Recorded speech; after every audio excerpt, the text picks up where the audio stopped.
I try to imagine if China had, instead of the Communist Party, had a different social, political system, could they have achieved what has been achieved in China?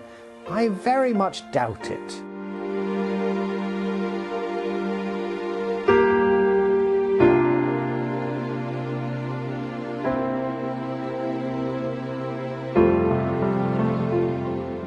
I was born in China. My father lived to be 90 years old and died in China about 20 years ago, and my mother, well, she is now 105 and has lived through more than 70 years of the new China under the leadership of the Communist Party. We've seen China really develop and become prosperous. My mother was born in China at a time of turmoil, and the Chinese Communist Party was founded when she was 6 years old.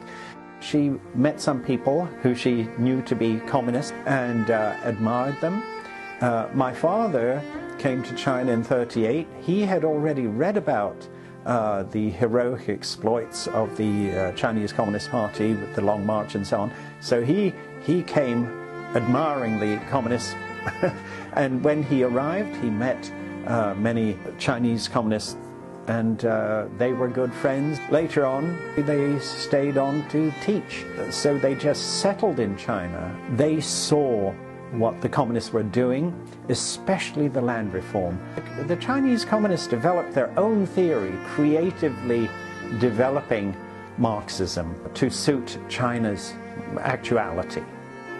They both feel that the Revolution of '49 was a great turning point of China, from being a downtrodden, oppressed country into a powerful, independent, peaceful country. On October the 1st, when the People's Republic of China was founded, my parents were on Tiananmen Square watching the parade.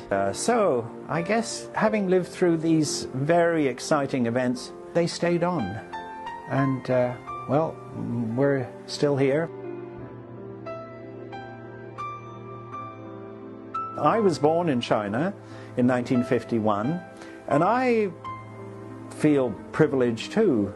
I'm now approaching 70, and my last 70 years, I've witnessed many very important events. Well, I didn't see the Long March or the founding of the People's Republic, but I have seen China develop from a pretty poor, backward country into one of the most prosperous countries in the world.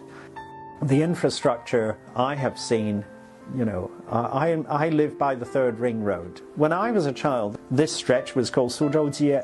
It was unpaved. It had one lane. Now it's got a multi-lane highway and so on. So travel, housing, the material standards are just incredible.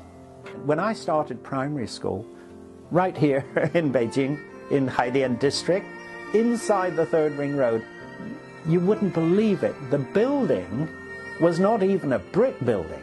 It was a sort of a wattle and daub structure.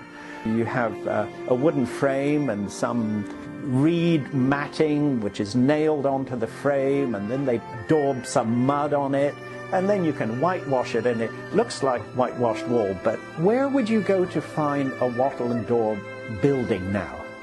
I believe there are still some very poor countries where they have such structures, but even in the remote areas of China, for brick buildings, and then from single story to multi-story, China has just developed tremendously.